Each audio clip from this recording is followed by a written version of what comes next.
All right, X-Wing miniature enthusiasts, this podcast is building on a vlog up in the archive from about 2 or 3 days ago where we looked at this duality, this matrix to understand X-Wing miniatures.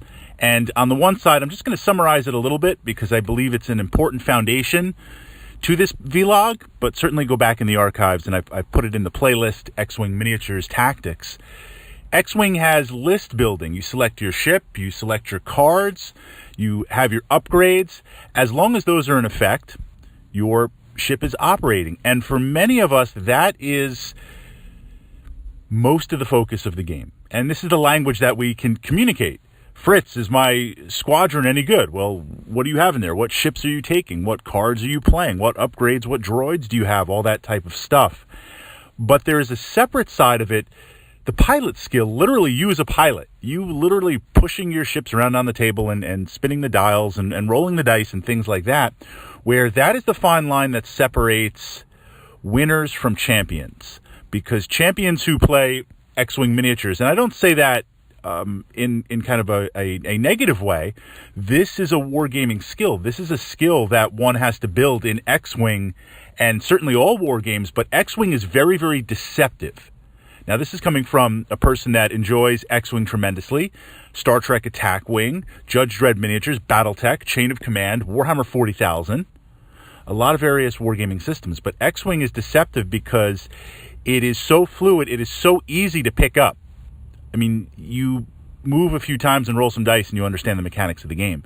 Where it's easy, it's very easy just to focus on the list and to not understand the true power, not of the dark side, but the true power of you as a pilot being able to move and utilize your ships and do it correctly turn after turn after turn and not make any mistakes. And second, to position yourself so that when your opponent makes a mistake, you can capitalize on it. And this is when all the lists are equal. You see this in a lot of the regionals. You see this in a lot of higher tournament play, especially in my area where X-Wing is very popular. It's the same lists. It's the same meta spam in the moment. It's mirror matches. So if we have mirror matches, even to the point where the dice aren't so much a factor because we have rerolls on the rerolls and change focus to hits and hits to crits and all this craziness, then it comes down, can I fly my ship? Or do we fly in space? Can I pilot my ship better than you? So that is the foundation. 3 exercises that I utilize to kind of learn this software skill, this soft skill of flying. The first is to just put out some asteroids, double, triple the density. Forget about the rules of where they need to be placed and everything. Put out, a real asteroid field. Pretend that Star Destroyer is following you into the asteroid field. Don't tell me the odds. Fly into the asteroid field and just see, can you avoid, can you move, and can you avoid? And at the same time, can you really narrowly cut across the asteroids, right? How close can you get? And when you do hit something or cross the path of something, how fast can you recover? Do this with one ship and then try to fly a squadron, whatever constitutes a squadron for your build. I mean, a squadron for playing the Rebel Alliance, might be 4 or 5 ships, or you might play the Imperial Navy and have like 8 ships on there. You might just have one big ship with with wingmen. Can you fly the wingmen appropriately on the big ship? Sometimes big ships are bigger. Well, they are harder because of the footprint. So you do that for a bit. Another exercise that I use, sometimes with the correct asteroid density, sometimes not.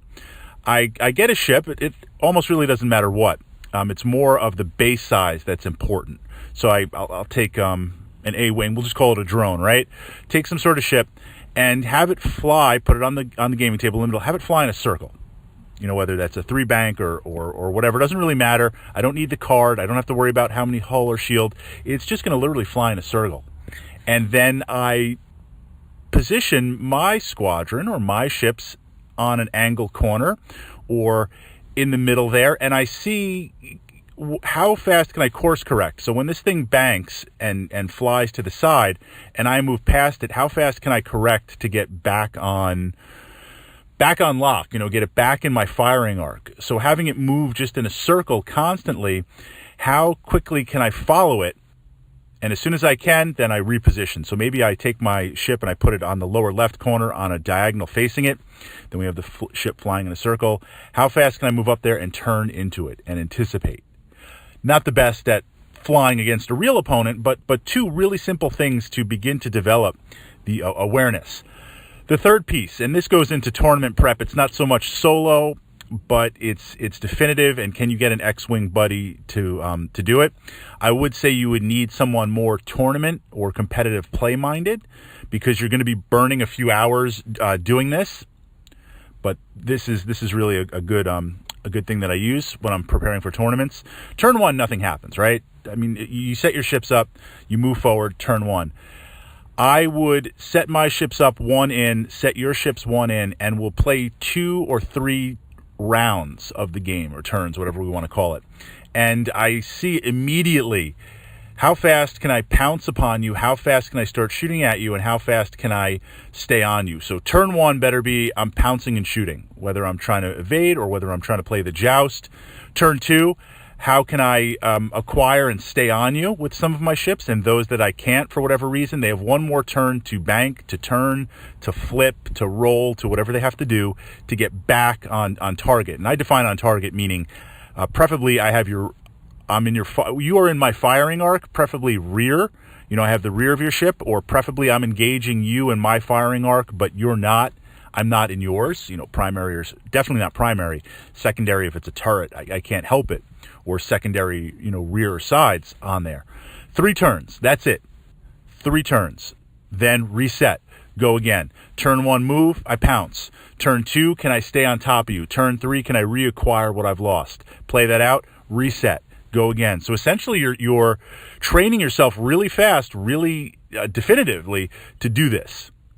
Reset. You put in an hour or two, and it doesn't have to be like academic study.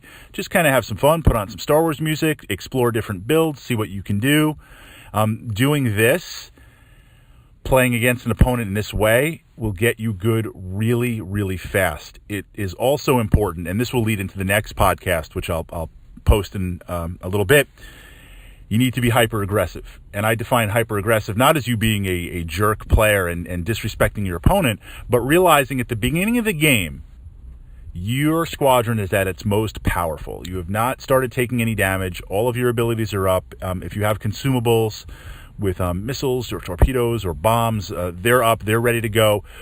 The game is neutral in that your opponent is across from you. You are across from them. You haven't screwed up moving yet. You haven't meant to move to the right, but you turned your dial to the left for some reason, and the whole squadron's flying perfect, but one ship is just going off to the left. Any of that crazy stuff, nothing has happened. You are at your most powerful at the beginning. You need to capitalize on that momentum. The first 3 turns of X-Wing, you need to be dominant, you need to win, you need to be aggressive, you need to inflict the most damage as you can, so you can swing the game in your favor then.